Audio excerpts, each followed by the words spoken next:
Isolation correcte d'un mur creux. Lors de l'isolation d'un mur creux, la surface extérieure de la coulisse doit être lisse et il ne doit pas y avoir d'épaisseur de mortier qui dépasse. De cette façon, il n'y aura pas d'espace entre l'isolant et le mur porteur. En pied de mur, on pose une membrane étanche à l'eau. Une protection à l'eau est aussi posée au-dessus de l'isolation résistante à l'eau. Faire chauffer la membrane supérieure à l'aide d'air chaud, puis fixez-la soigneusement sur le mur maçonné.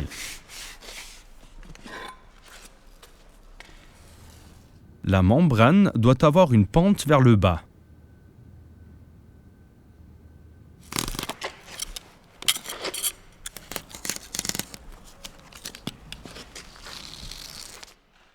On perce alors les trous pour les ancres de la coulisse et les ancres sont posées.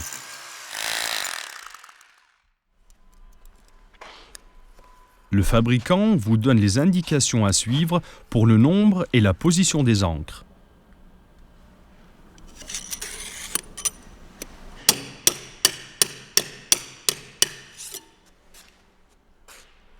Commencez l'isolation par le coin. Coupez le premier panneau en oblique dans le bas et poussez-le sur les ancres de la coulisse.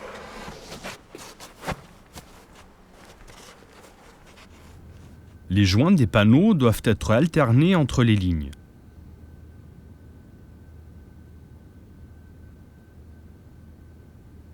Les joints des différentes couches d'isolant doivent aussi être alternés. Un clip en plastique doit être posé sur la deuxième couche d'isolant pour la maintenir en position. Ainsi, l'espace entre l'isolant et le mur de parement reste ventilé. Les plaques d'isolant doivent être bien jointives. Après la pose de l'isolation, le mur de parement est maçonné. Utilisez des lattes en bois pour qu'il n'y ait pas de mortier qui tombe dans la coulisse.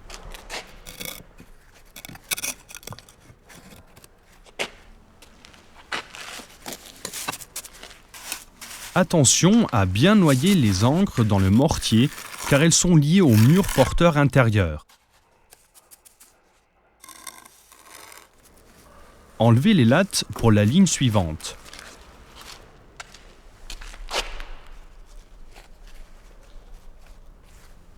Laissez des joints verticaux ouverts au-dessus et en dessous pour assurer une ventilation suffisante de la coulisse. Résumé. Pour isoler correctement un mur à coulisse, vous devez faire attention aux points suivants. La membrane étanche supérieure doit avoir une pente vers l'extérieur. Les joints des plaques d'isolant doivent être bien serrés et alternés. Attention à ce qu'il n'y ait pas de mortier ou d'autres déchets dans la coulisse pour que l'isolation garde toute son efficacité.